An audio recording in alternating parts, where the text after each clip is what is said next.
Thank you very much, Paul. That was a great intro. I've done this talk for about 30 times to 30 clubs in the immediate area. So every time I'm still a little bit nervous. I'm just especially nervous now. I had the mandatory code check. I've actually never experienced that in my whole entire life where I had to give up my coat. But yeah, secondly, I'm very honored to be here. As you can all see, I have a Paul Harris Fellow pin. I am a Paul Harris Fellow. I was in Rotary. My dad was a 44-year Rotarian here and in Germany. So it's good. If he could see me now, he'd be very proud, I'm sure. So yeah, as you can see, I'm going to talk about distracted driving.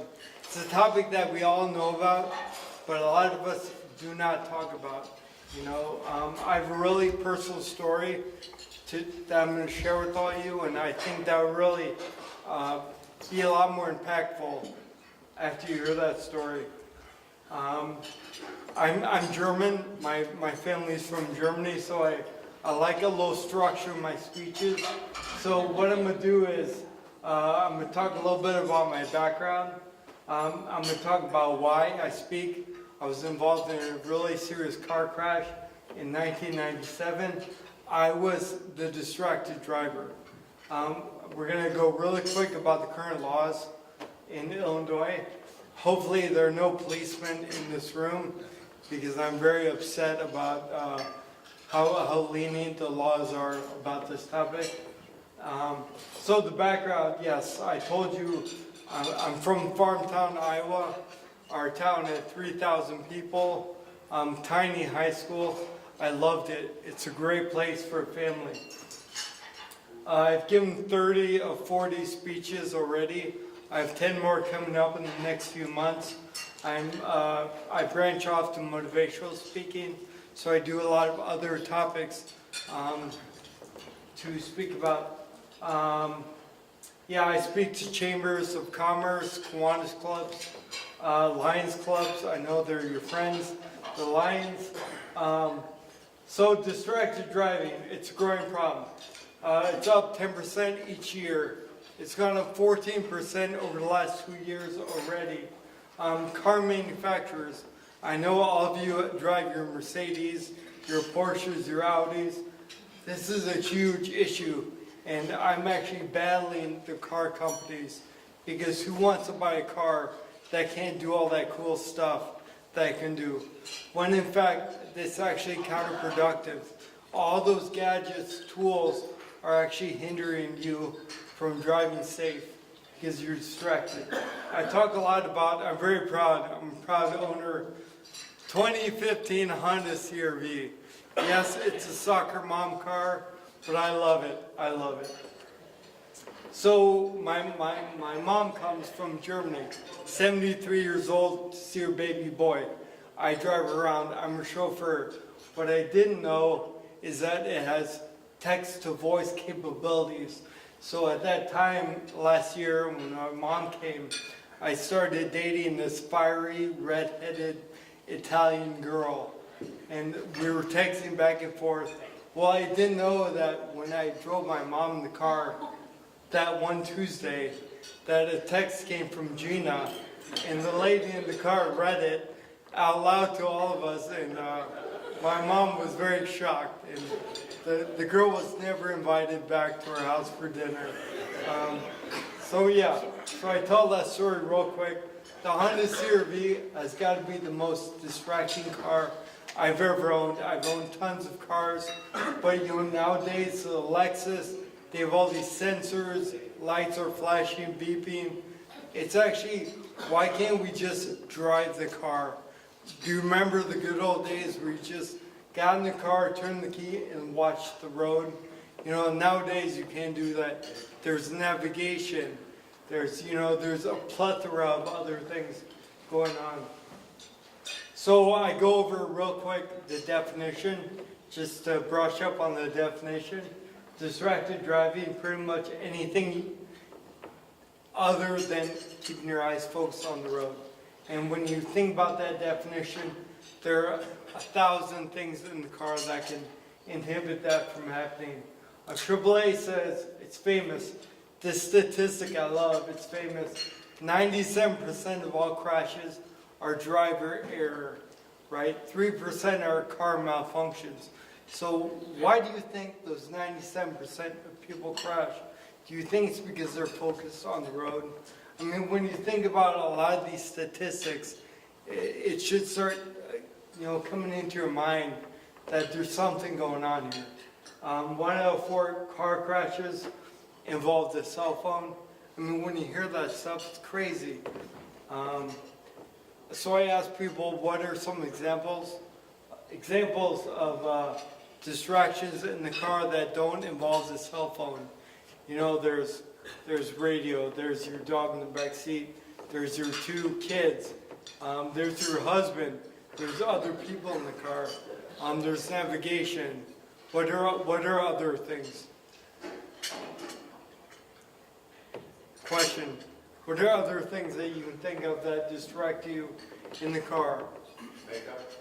Yes, putting on your makeup. I saw someone on 290. Dave, I know you do that every time.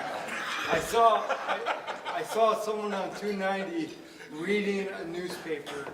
I kid you not. Men shave all the time. Your coffee at McDonald's. Those are things that all distract people from driving. This statistic is really good. I do a lot of work with the National Safety Council. I don't think I really need to describe this to you, what's happening. The distracted driving crashes, they came down for a while, but are now going up because everyone has these darn smartphones. The basic probabilities, use your cell phone. I talk a lot about the cell phone because that's the primary distractor nowadays. It increases your risk of getting into a crash by 400%. I mean, when you read that, that's crazy. Texting and driving is the same as drunk driving, if not even worse. So when you think about that, you pull up to a stoplight. I forgot the lady I was talking to who said, I text at stoplights. It's illegal. It's as bad as drunk driving. Why, when you look over in the car next to it, stoplight, they're on their phone, you're like, it's okay. Well, what if they're taking a big swig of Jim Beam? They need to think differently about that stuff. How many of us, raise your hands, are distracted drivers? You should all have your hand raised because we're all distracted. The reason I'm here, I'm not here to be your dad. I don't have kids, I'm not married, I don't want to be your dad. But what I am here is to say, be realistic, be smart when you allow things to distract you in the car. The navigation, you can pull over. Do you need those 5 extra seconds it takes you to pull over? No, be smart. Downtown Chicago, where there are a lot of bikers, where's Dave, motorcycle riders, you don't need to be distracted. Your full focus should be on the road. I do a lot of stuff with schools, area schools. I do a lot with kids. These are a little more statistics.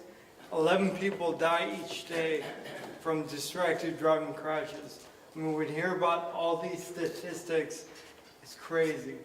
Now I'm going to talk about my story. I'm really good at talking about myself. So my story, the reason I'm here is I got in a really bad crash. I was a typical kid. I grew up in Iowa, small farm town. It's my brother up there.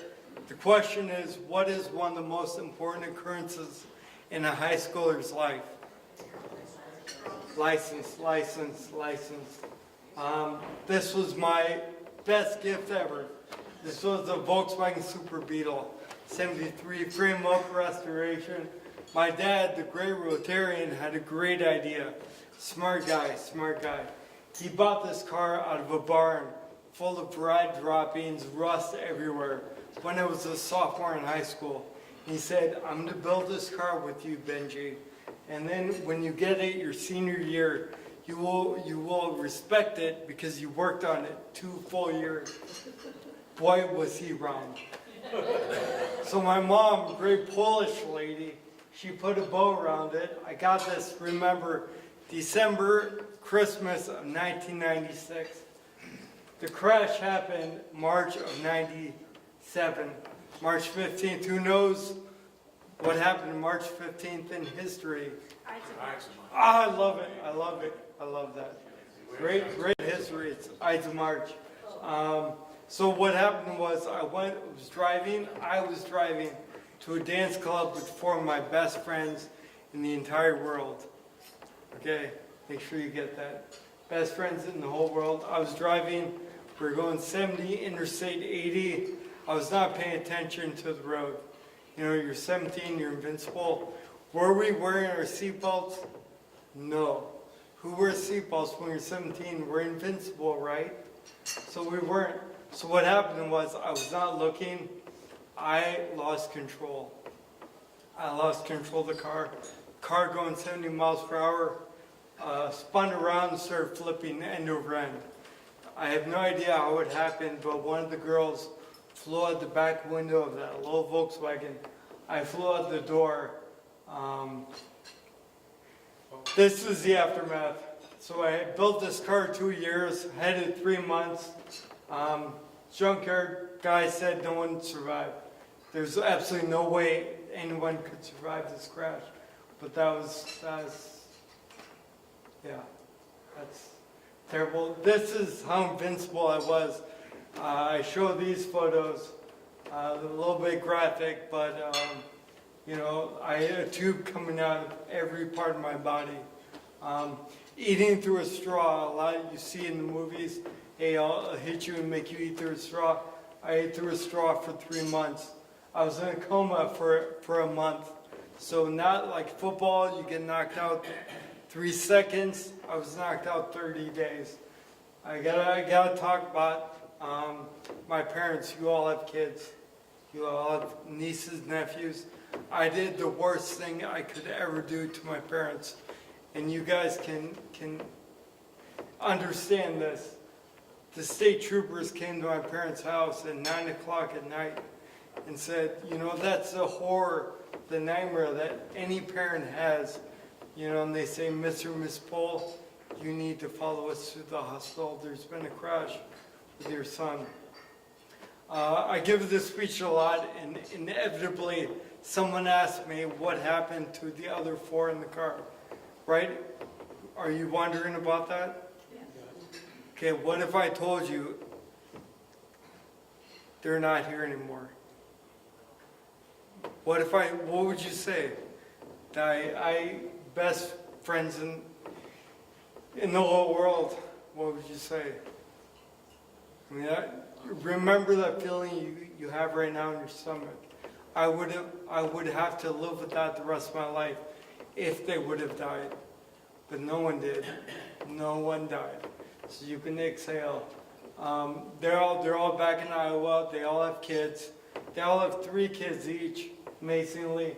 But I tell that story not as a joke, but so people understand that with that key, I really shouldn't say this, but if you want to be an idiot when you're alone, be an idiot. It's your life. You gotta live with it. But shame on you if there's anyone else in your car and you drive like an idiot, or if you just think you're driving like an idiot, you're on your phone and you T-bone that family of 5, kill them all. Are you prepared to live with that? If you can live with that, wow, that speaks volumes. This was me in rehab. Rehab took 5 months. That was my dad, the Rotarian on the right, shaved me. I lost probably 50 pounds. Big day right here. It's when I can lift my head under my own power. You know, I was 17, 18. Those are supposed to be the best days of your life. This was my life. This was rehab 5 months, like I talked about. I got released after 5 months. I get barely get around. I always used to complain about the handicap parking spots, right? They're always right in front of the door, and no one ever uses it, right? Well, shoot, when your mom, your 55-year-old mom, has to take the wheelchair out of the back of the car and roll you around, you'll think differently, think really differently. My life after the crash. So not a minute goes by, it's been 20 years. The Ides of March just went by, didn't they? Last week, right? Last week, 15th? Yeah, still to this day, not a minute goes by, I don't think about it. What happened coming up here on the podium, you know, I tripped a few times. I really have no balance. The other thing, the lasting effect is my speech. You know, people think one of three things when I talk. The guy's drunk, the guy's on drugs, or the guy hasn't slept for 3 or 4 days, which might not be a big deal for a lot of people, but like, I have an MBA, right? You're very impressed. Yes, you're very impressed, right? No one says a word. All right, well, applying for a job on paper, I have a great resume, but I feared that second interview where they would call you, and then the HR director would call me, and I would, you know, I sounded really bad. It's been 20 years. I get better every year still, but it does a lot to your mind. I present now to a lot of high schools. I'm trying to get together with the Boy Scouts. I just want to raise the awareness about the issue. I speak to a lot of Kiwanis Chamber. I spoke to UPS at their safety conference about, you know, their drivers. You know, if one of their drivers is on their phone, they hit someone, UPS is going to be in big trouble. That's why it's really important. All of you are in business. You all know business. You know, the liability of something like that is crazy. So what I do, I just go over this real quick, because you all are business people. I'm trying to form a self-sustaining project to speak to schools. I put cards on everyone's table. Email me if you have any ideas of how to improve this project. I want to do this free to all the schools in the area. I think it's a great thing. If I can save just one kid from going through what I did, it works. It's fine. The current cell phone laws, they're a joke. They are a joke.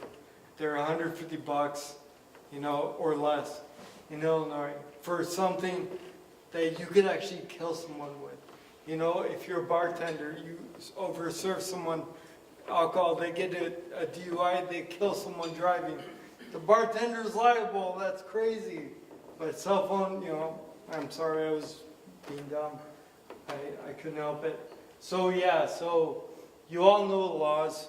The laws never have it, even at stoplights.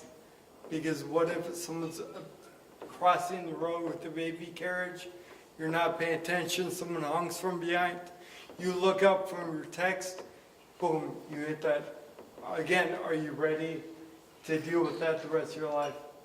So last slide, well, we're good on time, right? Good on time. Last slide. Speakers, they always ask for stuff. I don't want one thing, I want 3 things from all of you. So the first thing I want is, when you leave today, think about the way you drive. Get in the car and think about what you allow to distract you. Like, is it the Ferrari next to you with the blonde model? Or the blonde guy, the wood chopping guy? I mean, what really distracts you? Number 2, say something.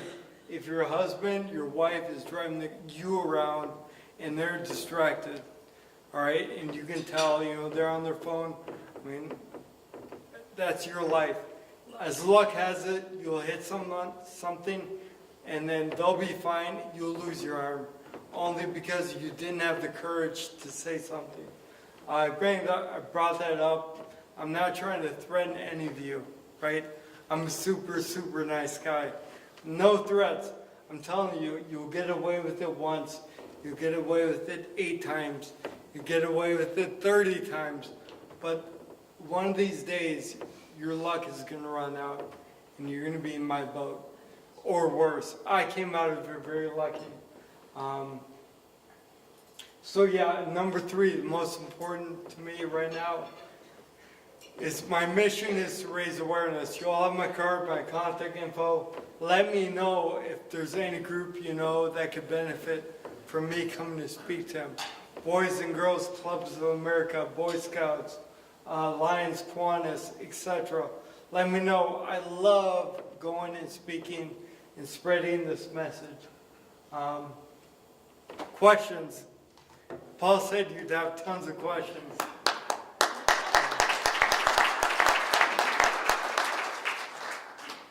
Yes.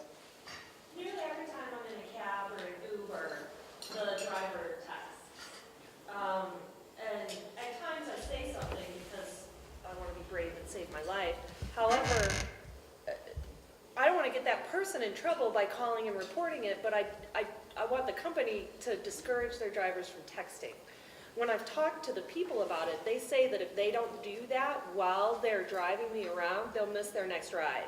And so they'll make less money. So your question is, what do you do when your cabbie is texting while he's driving you around? That, and also, what do I do to make the company stop but not get that one person in trouble? Okay, I mean, there's several things I would do. For one, I would call the company with his number. He's not going to get in trouble. Probably not. But if he does, what if he's driving, he T-bones a car, you lose your life just because you didn't want to act, you didn't want to get him in trouble. I mean, yes, I came out of it halfway decent, but it could have been a lot worse for me. People need to take responsibility for their own lives. I get you. I get you that you don't want to get them in trouble, but I mean, it's grassroots. People, it's a little bit sad. I don't want to be in my soapbox, but it's a little bit sad that people do not get things until a punishment is put on them. You know, and for me, I had the ultimate punishment to actually learn a lesson. But you can be darn sure that if I'm in a cab and someone's texting and driving, you know, I will say something. I will at minimum call the company. But if that guy gets fired, it's not going to change the problem that they need to use their phones while driving in order to make money. It's an Uber. Yeah. Yeah. Then, you know, I mean, would you be willing to email Uber, call Uber? You know, people need to do stuff. I have some time, free time at my house. I'm always shooting off emails, trying to raise the awareness. You know, like, it might be okay for you. You'll get in your cab, you'll drop you off, okay? And then what if you kill someone? You know, in a way, you know, I would feel responsible that I didn't, a failure to act, you know. That's my opinion. But we can talk afterwards. Yeah. With the incoming technology of self-driving cars, do you think this is going to lessen the problem? Is it going to increase the problem? Yes, I love that question. Self-driving cars, in my opinion, are the only way to fix this issue. But it's going to be a long road. I mean, people think, oh yeah, in 5 years we'll have everyone have self-driving cars. Well, you know, the roads need to be improved. There's a lot of things that need to happen in order to get totally safe. I rode in a Tesla. One of the Rotarians had a Tesla car, and I just couldn't stop shaking my head. He could remove his hands for 20 seconds, tie his shoe, you know, do whatever he wanted. He could kiss his wife. You know, it didn't even have to watch a road. The car drove along the white line. It was just crazy. Then after 20 seconds, it would beep, You have to put your hands where it's making us complacent. Complacent is probably the best word. Why can't we just drive the car? You know, just drive the car. Do we really need to kiss our wife while we're driving? I mean, maybe we do, but I mean, there are other options. You can pull over and kiss your wife. You know, Another question. I'm not sure why we're on the wife subject, but Can I give one more question? Sure, absolutely. With the new collision technology available in many European cars, collision technology has been available in European cars for a long time, several years. What's happened? Why haven't those laws been enacted so our cars have also, are built in the same vein? well, I mean, it's coming. But you have to always think it's all about money. All these things revolve around money. And, you know, if the money's not there, you know, why would a company like Lexus spend all this money, extra money on things when they're trying to reduce the cost of their car so more people buy it? You know, it's all, this needs to happen. Awareness needs to be raised to push the car companies. You know, that's why a lot of people buy Subaru cars. Subaru is the safest car in the world. You know, it just takes time, but we'll talk afterwards. Well, Mercedes has had a collision avoiding technology for a long time that is available in most high-end cars. I'm so glad. I cannot afford Mercedes. No, I'm not saying. The technology is Yeah. available, and those cars are available. But the car, a Mercedes, is super expensive. I understand that. I understand. And the majority of people can afford But in Mercedes. the U.S. they could. I'm So not, what has prevented the government from enacting laws to be able to allow those in the market here? Because the technology is already there. one, the awareness, people, there's not a big enough push to make them change their mind. They care more about other things. You know, I mean, Trump's haircut gets national attention. You know, like if he's wearing a toupee or not. Like why, these are actual issues, you know, and the culture needs to change. Like I'm a really big advocate against drive-thrus. Why, you ask? Why am I against it? Because who needs to drink coffee and drive? You know, who needs to eat their Big Mac and drive? I mean, that's straight up, in my opinion, irresponsible. You can pull over to eat. You know, I know a great lady in New York State. She does the same things I do. She goes around and talks. Her father was a construction worker on the side of the road.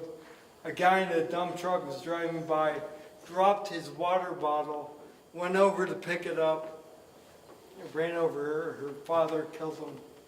I mean, everything just needs to be put in perspective.